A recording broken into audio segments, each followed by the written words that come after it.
행복한 가정을 꿈꾸면서 가정사역자로 널리 알려져 있는 하이 패밀리 대표 송기련 목사님이 그의 책에 이런 이야기를 남긴 것을 보았습니다.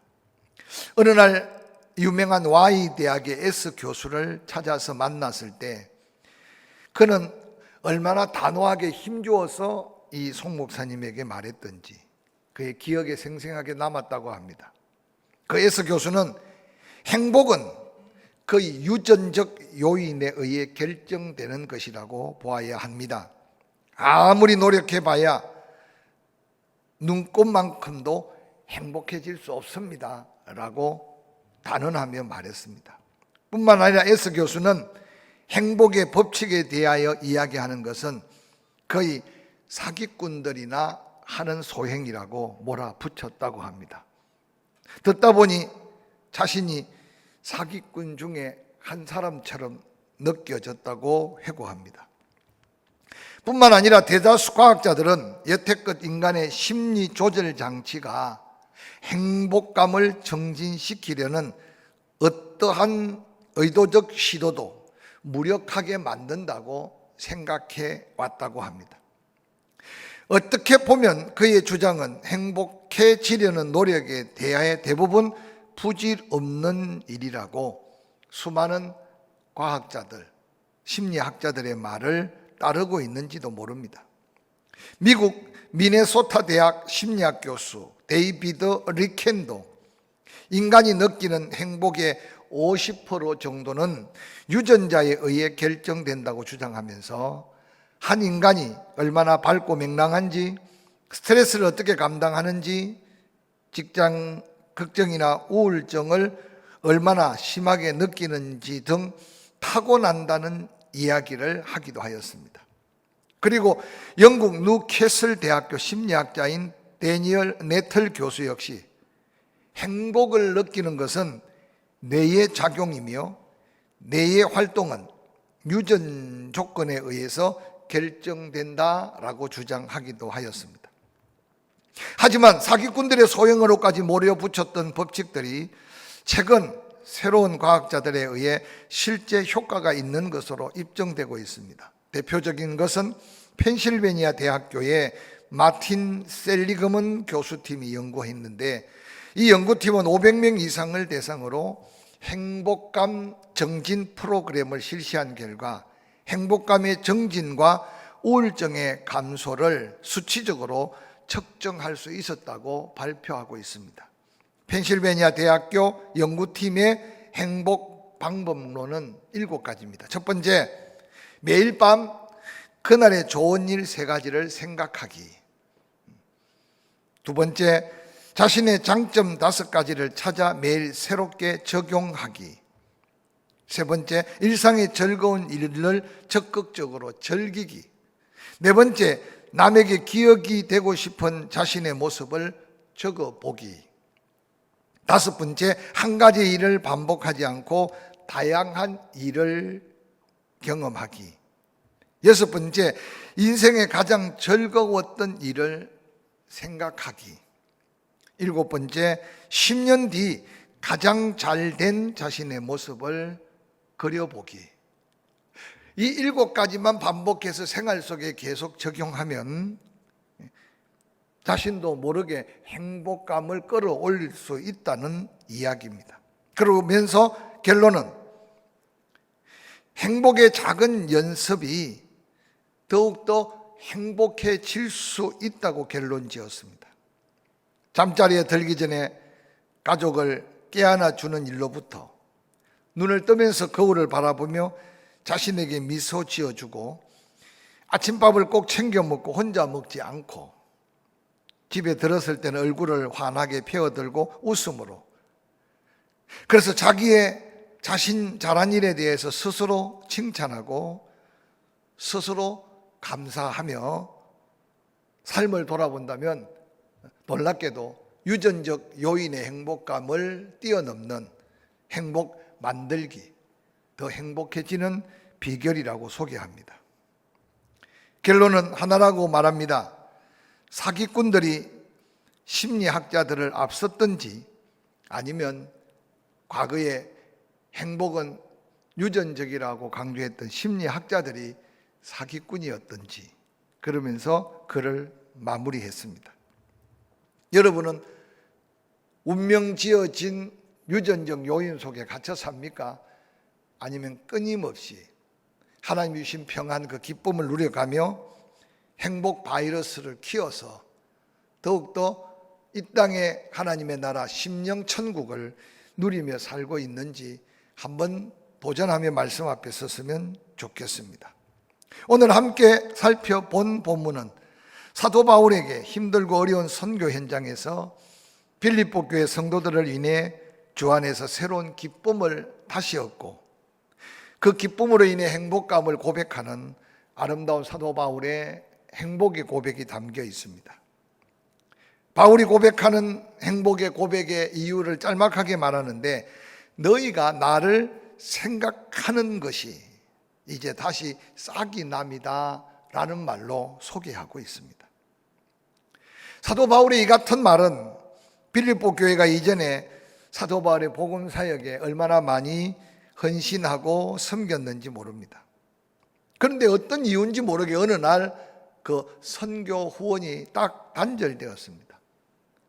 그럼에도 사도 바울은 묵묵히 오늘 고백하듯이 어려우면 어려운 대로, 힘들면 힘든 대로 자족하며 사역을 감당했는데, 아마 사도 바울이 상당히 힘들고 어려울 때 잊고 있던 빌립보 교회로부터 다시 선교 후원이 다가오기 시작합니다. 사도 바울은 힘주어서 말합니다. 내가 지금 너무 돈이 필요하고 내가 지금 너무 후원이 필요한 가운데 받아서가 아니라 바로 이전에가 아름다운 감격이 회복되는 빌립보 교회를 통해서 사도 바울은 너무나 기쁘고 감격스럽고 행복하다고 고백하고 있습니다. 사도 바울이 빌립보 교회로부터 이 같은 도움을 받았던 일과 지금 다시 선교가 회복되어 계속된 데 대하여 감사한 생각은 어떤 자신이 물질을 추구하고 물질에 욕심이 있어서가 아니라 정말 복음을 전할 때 꼭 필요해서 기도하고 있는 그때, 놀랍게도 그 일을 하나님의 성령께서는 빌립보 교회를 다시 일깨워서 사도 바울이 간절히 구하고 기도했던 그 일에 그의 마음속에 잊을 수 없는 빌립보 교인들이 동참함이 사도 바울에게는 더한 감격이고 더한 기쁨이었던 것이기 때문입니다. 어려운 가운데 기도하며 간절히 기다리다가 받은 사랑의 후원에 감사하며 사랑하는 빌립보 교회 성도들을 위해 그리스도인의 가장 아름다운 행복의 비결, 삶의 비결을 자신의 삶으로 고백하고 있습니다. 오늘 함께 읽은 빌립보서 4장 11절 12절은 이렇게 고백합니다. 내가 궁핍함으로 말하는 것이 아니라 어떤 형편에든지 나는 자족하기를 배웠노니 나는 비천에 처할 줄도 알고 풍부에 처할 줄도 알아 모든 일에 배부름과 배고픔과 풍부와 궁핍에 처할 줄 아는 일체의 비결을 배웠다고 고백합니다. 사역의 현장에 고난 가운데 행복을 찾아 누린 사도 바울의 삶의 고백이 짧은 말 속에 다 감추어져 있습니다. 사도 바울의 삶의 모습은 그의 서신 곳곳에 전가하고 있지만 오늘 함께 읽은 본문 속에 구체적인 사도 바울의 고난 가운데 묵묵히 자족하며 은혜를 누리고 있는 행복 철학이라고 할까요? 사명자의 감격을 잃지 않고 있는 고백을 담고 있습니다. 사도 바울의 감격적인 삶의 고백을 한마디로 요약하면 있고 없고가 아니고 되고 안 되고가 아니라 주어진 삶을 자족할 줄 아는 놀라운 은혜였습니다.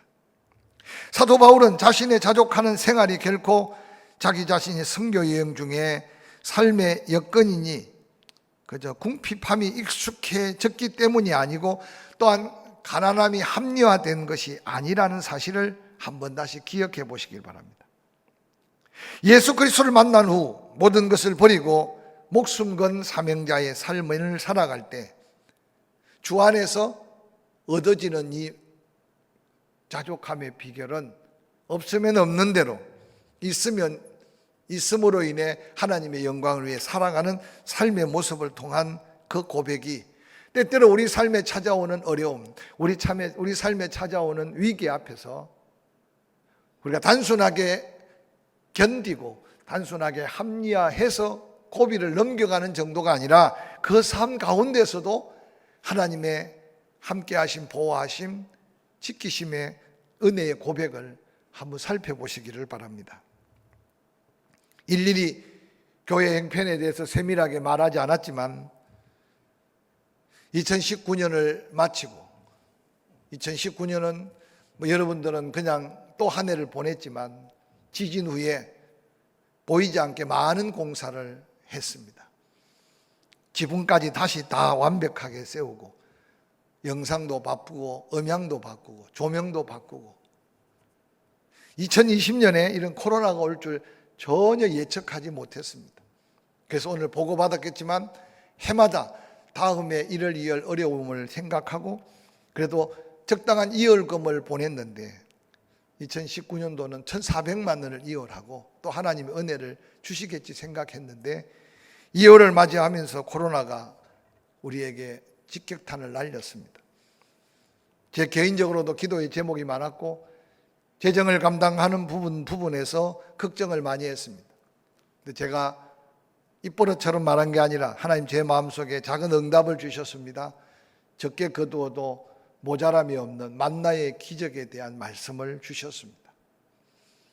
아껴 쓴다고 남는 게 아니고 또한 모아놓는다고 남는 건 아니지만 그래도 2020년 적게 거둔 것 같은데도 우리는 부채를 상환하고 그리고 2,500만 원 가까이 이월을 하고 하나님의 은혜를 생각해 보면 저는 분명 하나님의 섭리가 우리 가운데 있었다고 생각합니다.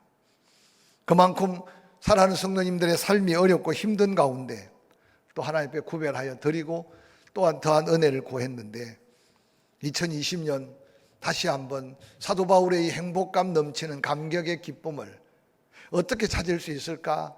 새해를 맞이하면서 한번 말씀 앞에 도전받기를 원합니다. 풍족하면 행복할까요? 풍족하면 넘치고 풍족하면 쓰고 모자람이 없을까요?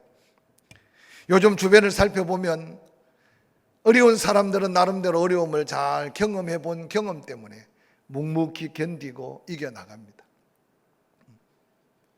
근데 이 코로나 위기 속에 다 어렵지만 더 어려움을 피부로 느껴 좌절하고 절망하는 사람들은 훨씬 더 많이 가졌고 훨씬 더 많이 누렸던 사람들이 고난 앞에서 더 크게 무너지고 좌절하고 실망하고 있지 않는가 우리는 살펴볼 수 있을 것입니다.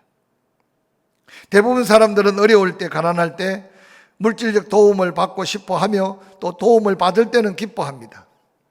그런데 사도 바울의 경우 자신의 처지가 궁핍하지만 그렇다고 궁핍한 가운데 받은 것에 감사가 아니었습니다.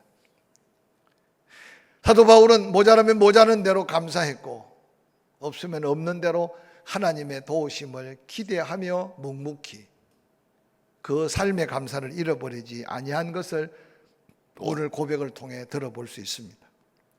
2020년 힘들게 살았습니다. 2021년 뭔가 확 달라질 것이 없기 때문에 그저 그러려니 하고 사는 것이 아니라 다시 한번 사도 바울의 행복의 고백, 이 놀라운 삶의 비밀을 한번 다시 기억해 가면서 우리도 어려움 가운데 이 감사의 고백, 행복의 고백을 함께 노래하고 배울 수 있기를 주의 이름으로 간절히 축원합니다. 먼저 오늘 사도 바울은 어떤 형편에든지 내가 자족하기를 배웠다라고 외치고 있습니다. 이 자족한다는 말은 스스로 만족한다는 단어적 뜻이 있습니다. 그러므로 바울이 말하는 자족하기를 배웠다는 말은 모든 당면한 생활에 있어 스스로 만족할 수 있는 삶의 비결을 배웠다는 의미입니다. 사도 바울은 심히 어려운 가운데서도 복음을 효과 있게 전할 수 있는 비결을 그는 배웠습니다. 구차하게 구걸하듯이 구차하게 가난하다고 탄식하거나 도움을 구하지 않았습니다. 그래서 많은 선교학을 가르칠 때 사도 바울의 선교는 바로 스스로 자기의 모든 것을 감당하며 사역했던 선교자로서 상당히 많은 도전이 됩니다. 유대인들은 평생 뭔가 입에 풀칠하고 살 수 있는 기술을 하나씩 가르치는데 사도 바울은 당시에 천막을 꿰매고 수리하는 그 기술을 배웠습니다. 그래서 너무 힘들고 삶에 아무것도 없으면 그는 시장밖 한 구석에 열심히 천막을 수리하면서 또 일용할 것을 스스로 벌고 있는 모습을 성경 곳곳에서 살펴볼 수 있습니다. 근데 놀랍게도 그 일을 통해 브리스길라와 아굴라 부부를 만나게 됩니다. 그러면서 사도 바울은 한 번도 하나님 앞에 원망하거나 그를 후원하는 교회들을 향해 자기의 힘든 상황을 말하고 도움을 구하지 않았습니다. 그 이유는 어떤 형편에 있든지 간에 그 가운데 하나님이 동행할 때 바로 사도 바울에게 주어진 가장 큰 행복의 비결은 자족함의 놀라운 은혜였습니다. 사랑하는 성도 여러분, 우리의 삶의 하루아침에 형편이 확 달라지지 않더라도 주어진 환경 가운데 주님과 한 걸음 한 걸음 묵상해 가면서 모자랄수록 힘들수록 더 하나님의 은혜의 필요를 구하는 믿음의 부요함 가운데 사도 바울의 자족함을 통한 행복의 놀라운 고백이 우리에게도 다시 한번 고백될 수 있는 믿음이 되기를 주의 이름으로 간절히 축원합니다. 사도 바울의 자족의 비결 속에 나는 비천에 처할 줄도 알았다고 말했습니다. 이 비천하다는 말은 인생의 가장 말단의 형편에 놓여 있는 비참한 처지를 말하는 겁니다. 즉 밑바닥까지 떨어져 있는 인생의 절망의 상태가 바로 비천에 처한 상태입니다. 사도 바울은 다른 사람들로부터 모욕을 당하며 부끄러움을 당할 뿐만 아니라 인간 이하의 취급을 받습니다. 때때로 자연의 위협, 때로는 사람의 위협 속에 죽음에 직면했던 상황들이 얼마나 많은지 모릅니다. 밟히면 밟히는 대로 핍박이 다가오면 그는 묵묵히 맞아가며 참으로 가장 낮고 천한 자리에서 복음을 전했으나 사도 바울의 가슴 속에 그 기쁨과 감격은 빼앗아 갈 자가 없었습니다. 저는 오늘 우리 주변을 살펴보면 조금만 더 우리 마음을 낮추면 너무 힘들고 어려워하는 주변 사람들을 많이 볼 수 있을 겁니다. 우리가 비천에 처한다는 것은 나 스스로도 그런 자리에서 하나님의 은혜 안에 당당하게 설 수 있는 영적 힘도 되겠지만 우리 주변에 비천에 처한 자를 같은 마음을 품고 그 아픔을 함께 보듬어 안고 함께 힘들어할 수 있는 그리스도인의 덕을 함께 나눔이 될 수 있을 것입니다. 카나다의 외교관의 아들로 태어난 한 사람을 소개합니다. 그는 해군 장교로 복무했고 철학을 공부해서 토론토 대학에서 철학을 가르치다가 어느 날 고통받는 이웃들이 그의 마음을 사로잡기 시작했습니다. 그들을 향해 부르신 하나님 앞에 그는 교수직을 내려놓고 1963년 4년 프랑스 트로졸리 브레이에서 정신지체장애인 두 사람을 섬기는 공동체 일명 라르시를 세웠습니다.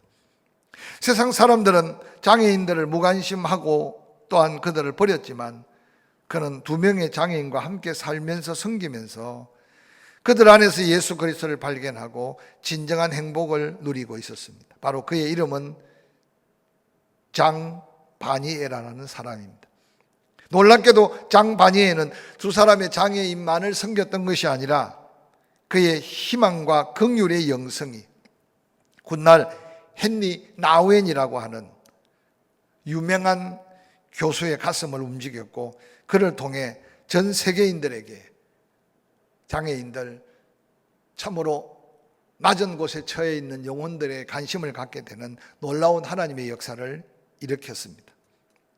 그리스도인이라면 비천한 가운데서도 사도 바울처럼 그리스도인다운 품위를 잃지 않고 그들 곁에 다가가 손 내밀고 그들과 함께하는 삶의 자리에서 함께 행복을 꿈꾸는 거룩한 하나님의 사람들이어야 함을 도전하고 있습니다.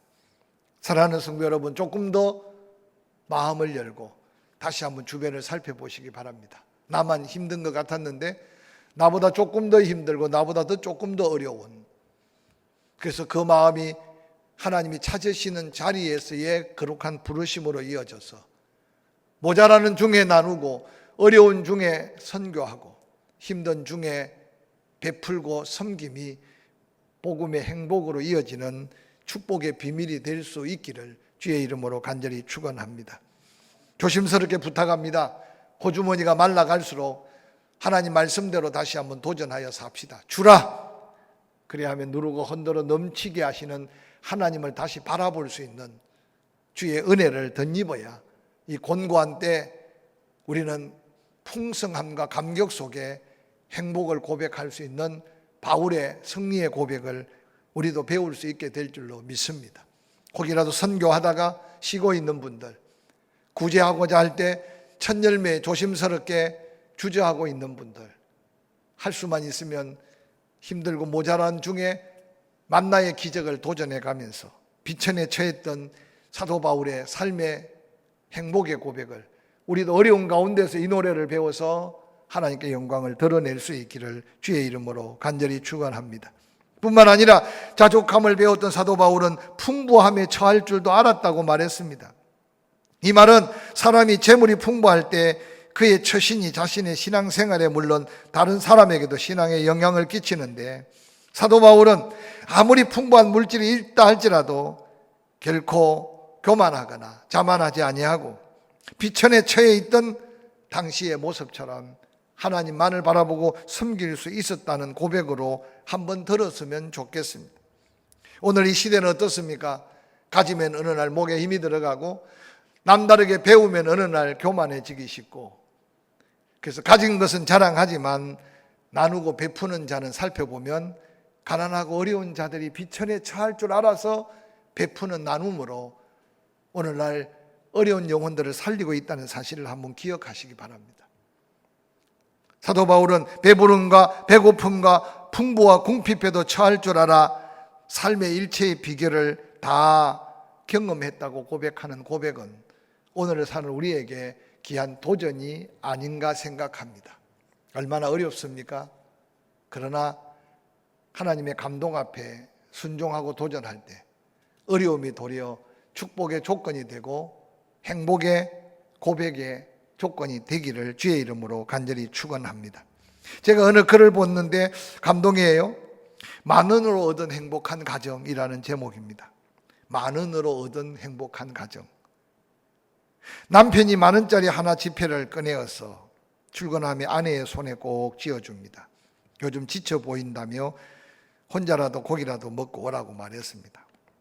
아내는 만원을 받아들고 여보 나 하나도 힘들지 않아요 라고 말하며 남편을 보낸 지 며칠 뒤에 아내는 노인정에 다니는 시아버지에게 남편에게 받았던 만원을 드리며 이렇게 말했습니다. 아버님 제대로 용돈 한번 드리지 못해 죄송해요. 시아버지는 그날 노인정에서 며느리 자랑에 하루 종일 입에 침이 마르지 않았습니다. 그리고 그 돈을 쓰지 않고 서랍 속 깊숙한 곳에 두었습니다. 명절날 손녀의 세배를 받고서 기분이 좋았던 시아버지는 숨겨두었던 그 만원을 손녀의 세뱃돈으로 손에 쥐어 주었답니다. 세뱃돈을 받아본 손녀는 상을 차리는 엄마에게 달려가 만원을 내밀며 이렇게 말했습니다. 엄마, 이 돈으로 내 책가방 사줘. 응 엄마. 그 순간 엄마는 요즘 들어 무척 힘들어하는 남편이 떠올랐습니다. 아내는 조용히 일어나 남편의 호주머니에 쪽지를 함께 쓰고 만원을 넣어둡니다. 여보 내일 좋은 거 사드세요. 만원짜리 한 장이 식구들을 그치면서 가족 사랑을 키워줍니다. 행복의 바구니는 물질로 채워지는 것이 아니라고 합니다. 만원짜리 한 장이 돌고 돌며 희생과 위로, 사랑이 담겨질 때 그 가정에 풍성한 행복이 차고 넘쳤던 아름다운 이야기입니다. 대부분 사람들은 배부르면 만족하고 그게 행복인 줄 압니다. 또한 배고프면 괴로워하고 그게 불행인 줄 압니다. 그러나 풍부하면 풍부한 가운데, 궁핍하면 궁핍한 가운데 바로 행복한 비결이 사도 바울의 삶에서 묻어난 고백으로 배우고 있습니다. 사랑하는 성도 여러분, 코로나19를 맞이하고 삶의 여러 가지 힘든 일들이 다가올 때 다시 한번 냉정하게 우리 자신을 살펴보시길 바랍니다. 사도 바울을 이같이 아름다운 행복의 고백으로 아름다운 삶의 승리의 비밀을 고백할 수 있던 것은 바로 13절에 이어지는 이 믿음이 있었기 때문입니다. 내게 능력 주시는 자 안에서 내가 모든 것을 할 수 있느니라. 이 놀라운 삶의 비결은 사도 바울의 인격에서 나온 것도 아닙니다. 유전적 요소도 아닙니다. 바울이 노력한 대가도 아니었습니다. 바로 주님의 은혜, 하나님의 놀라운 믿음으로 오는 은혜였습니다. 오늘 세상 사람들은 이 비밀을 모르기에 조금 더 소유하면 행복할 줄 압니다. 조금 더 넉넉하면 그게 행복으로 이어지는 징검다리가 될 줄로 생각합니다. 독일의 신학자 알프레드 델퍼는 이런 말을 남겼습니다. 빵은 중요하다. 자유는 더 중요하다. 그러나 가장 중요한 것은 하나님께 대한 믿음이다 라는 말을 남겼습니다. 세상 사람들은 무슨 말인지 모르고 빵만 중요하다고 생각하고 더 나아가 자유가 더 중요하다고 부르짖고 추위를 무릅쓰고 피켓을 들고 아우성을 칩니다. 그런데 오늘 알프레드 델프는 소리 없이 그들에게 외칩니다. 가장 중요한 것은 하나님에 대한 믿음이다. 예수 믿는 우리는 빵을 초월하고 세상 사람들이 부러지는 다양한 행복의 조건을 뛰어넘는 바로 하나님의 은혜 안에 능력 주시는 자 안에서 모든 것을 할 수 있는 귀한 이 믿음의 고백으로 새해 다시 한번 하나님이 약속한 행복의 비밀을 깨달아가면서 이 삶의 고백이 우리의 고백으로 이어지기를 주의 이름으로 간절히 축원합니다.